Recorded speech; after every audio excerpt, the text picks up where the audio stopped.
जय माता दोस्तों। हमारे शास्त्रों में वर्णित है कि जितने भी हमारे व्रत उपवास माने गए हैं उनके अंदर सबसे बड़ा व्रत, सबसे ज़्यादा पुण्यदायी व्रत होता है एकादशी व्रत। ये जो मोहिनी एकादशी व्रत है जो वैशाख के महीने में आता है, शुक्ल पक्ष की एकादशी का व्रत, ये आपकी बार आ रहा है 8 मई 2025 को। तो ऐसे इस दिन ऐसा क्या करें कि जिससे कि पहली बात तो देखो, हर इंसान को कोशिश करें कि सभी को ये व्रत करना चाहिए, क्योंकि पहले हमारे जो पुराने प्राचीन समय में माना जाता था कि जैसे वृद्ध इंसान ही एकादशी का व्रत करते थे, यानी कि वृद्ध इंसानों को ही एकादशी का व्रत करना चाहिए। लेकिन आजकल ज़माना उल्टा हो गया है, क्योंकि पहले बुढ़ापा आता था इंसान को, लेकिन अब तो क्या हो गया कि बुढ़ापा तो कहाँ, अब तो जवानी में इंसान धरती पे से विदा होने लग गए हैं, यानी कि उम्र कम होने लग गई इंसान की। छोटी छोटी उम्र के लोग विदा जाने लग गए हैं, यानी कि अपनी मृत्यु को प्राप्त करने लग गए हैं। तो ऐसे में क्या करे इंसान, तो इससे अच्छा तो क्या है कि जो भी कुछ करे, जब तक जीवित है धरती पर, यानी सांस है तब तक आस है, तो अपने बचपन से लेकर जितनी आपकी उम्र है, यानी कि आप अगर आप जिंदा हैं तो समझो जो भी आपके मन में इच्छाएं उनको आपको पूरी कर लेनी चाहिए कम से कम। तो इच्छाओं को मतलब ये नहीं होता कि कोई गलत इच्छाएं पूरी करे अपनी, क्योंकि कोई भी कर्म होता है उसका फल वैसा ही मिलता है। जैसे अगर गलत कर्म करते हैं तो गलत फल मिलेगा, अगर अच्छे कर्म करते हैं तो अच्छा फल मिलता है। तो ऐसे के अंदर ही जो एकादशी का व्रत है, ये अब हमारे शास्त्रों में वर्णित है, सबसे ज़्यादा पुण्यदायी फल व्रत माना गया है, सबसे बड़ा व्रत माना गया है। तो इसने ऐसा क्या करें क्या ना करें जिससे कि हमें व्रत करने का पुण्य पूरा पूरा फल हमें मिले। और अगर हम व्रत ना भी रखें तब भी कौन से ऐसे कार्य होते हैं जिनको हमें नहीं करना चाहिए, जिससे कि हमें कोई भी दोष ना लगे। तो इसके लिए सबसे पहला तो अगर हम व्रत रखते हैं तो सुबह सूर्योदय से पहले हमें स्नान करना चाहिए।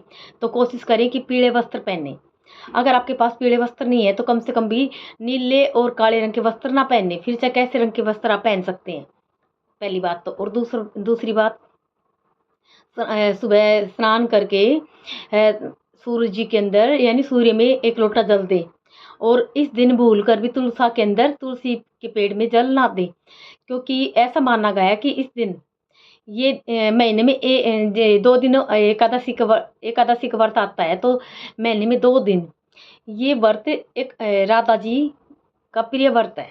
तो इस दिन क्या होता है कि जो राधा रानी होती हैं वो ही तुलसा में पानी डाल सकती हैं। तो इसलिए कभी भी किसी को भी एकादशी के दिन तुलसा के अंदर तुलसी के पेड़ में कभी पानी नहीं डालना चाहिए। इसके साथ अगर जैसे जो करना चाहिए आपको। और दूसरी बात, कभी भी एकादशी के दिन तुलसी पत्र को ना तोड़ें, इससे भी हमें दोष लगता है। और तीसरी बात, कर सकते हैं तो आप जैसे शाम के समय सुबह धूप लगा सकते हैं तुलसा के, सुबह चुन्नी उड़ा करके श्रृंगार का सामान चढ़ा सकते हैं। और साथ ही शाम के समय एक दीपक, घी का, देसी घी का दीपक, कपूर डाल करके, लौंग कपूर डाल करके और धूप शाम के समय तुलसा को दिखा सकते हैं। और साथ ही तुलसी के पेड़ के 11 ओम नमो भगवते वासुदेवाय नमः, ओम नमो भगवते वासुदेवाय नमः, इस मंत्र का जाप करते हुए 11 आपको फेरी लगानी चाहिए। इससे क्या होता है कि जो एकादशी का जो आप व्रत करते हैं और नहीं भी करते हैं ना, तो उसका फल भी ये कार्य करने से आपको प्राप्त हो जाता है। और दूसरी बात, अगर आप व्रत जैसे नहीं भी कर रहे हैं तो इस दिन कभी भी भूल कर भी, एक तो एकादशी के दिन कभी भी अन्न नहीं खाना चाहिए। मांसाहार तो दूर की बात है, अन्न का सेवन भी ना करें। और अगर आप अन्न का सेवन कर रहे हैं तो इसमें लहसुन प्याज का सेवन ना करें, कोशिश करें। और दूसरा, इस दिन चावल और बैंगन की सब्जी इसका सेवन ना करें। और दूसरा, कभी भी अपने नाखून है, हाथ पाँव के नाखून, ये कभी भी ना काटें इस दिन। और तीसरा, कभी भी जैसे सिर के बाल हो गए, शेविंग हो गई, ये दाढ़ी मूछ हो गई, ये शेविंग वगैरह ना करवाएं, बाल ना कटवाएं। और तीसरा, कभी भी अपने महिलाएं हैं जो अपने सिर को ना धोएं, यानी सिर के बाल ना धोएं इस दिन। ये तो हो गए आपके ना करने के कार्य। और करने योग्य कार्य होते हैं कि जैसे अगर आप व्रत कर रहे हैं और अगर नहीं भी कर रहे हैं तब भी इस दिन कोशिश करें कि पीले वस्त्र धारण करें। और पीले वस्त्र नहीं है तो नीले काले वस्त्र कभी भी धारण ना करें। और साथ ही अगर आप पहली बात तो कोशिश करें ठाकुर जी का मंदिर हो, यानी विष्णु भगवान का मंदिर हो और राधा कृष्ण का मंदिर हो। और अगर ये मंदिर अगर आपके पास नहीं है तो कोई भी मंदिर हो, फिर जब माता रानी का मंदिर हो, फिर कोई शिवालय हो, वहाँ पे फलों का दान, किसी गरीब को फलों का दान, या फिर गाय को फलों का दान, या फिर हरा चारा। तो कोशिश करें पीले फल ही आप मंदिर में चढ़ाएं, चाहे किसी गरीब को दें या फिर गाय को दें। कोशिश करें कि पीले फल का ही दान करें। और खुद भी आप भी अगर कर सकते व्रत करते हैं तो इस दिन कोशिश करें पीले फल ज़रूर भी खाएं। आप खुद आहार लेते हैं तो फलाहार करते हैं तो। और दूसरी बात, जैसे इस दिन अगर आप एकादशी के दिन अगर आप जैसे व्रत नहीं करते हैं, तब भी कोशिश करें कि जैसे अन्न भी खाते हैं तो कोशिश करें कि इस दिन अन्न के अंदर, जैसे कि मैंने अभी बताया था, आपको पहले बताया था कि चावल का तो विशेष भी ध्यान आप इस दिन ज़रूर भी रखें।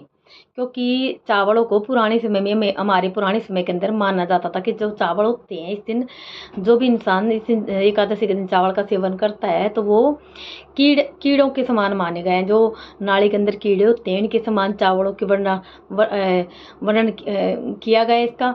तो इस दिन भूल कर भी एकादशी के दिन चावल का सेवन ना करें। बस ये कार्य आप कर लें।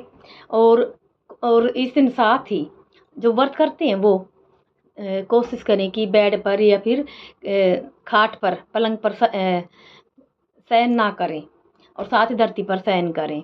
और नाम जप इस दिन ज़रूर भी नाम जप करें। और किसी की भी बुराई, चुगली, निंदा ये ना करें इस दिन, न झूठ बोलें, कोई भी ऐसा कार्य ना करें जिससे कि भगवान को यानी कि जो कार्य आप गलत कार्य करते हैं उससे भगवान को कष्ट हो, ऐसे कार्य ना करें इस दिन भूल कर भी। तो इससे क्या होता है कि जो आपको एकादशी का अगर करते हैं तो बहुत अच्छी बात है, अगर नहीं भी करते हैं तब भी आपको एकादशी का पूरा पूरा फल मिल ही जाता है। जय माता दी।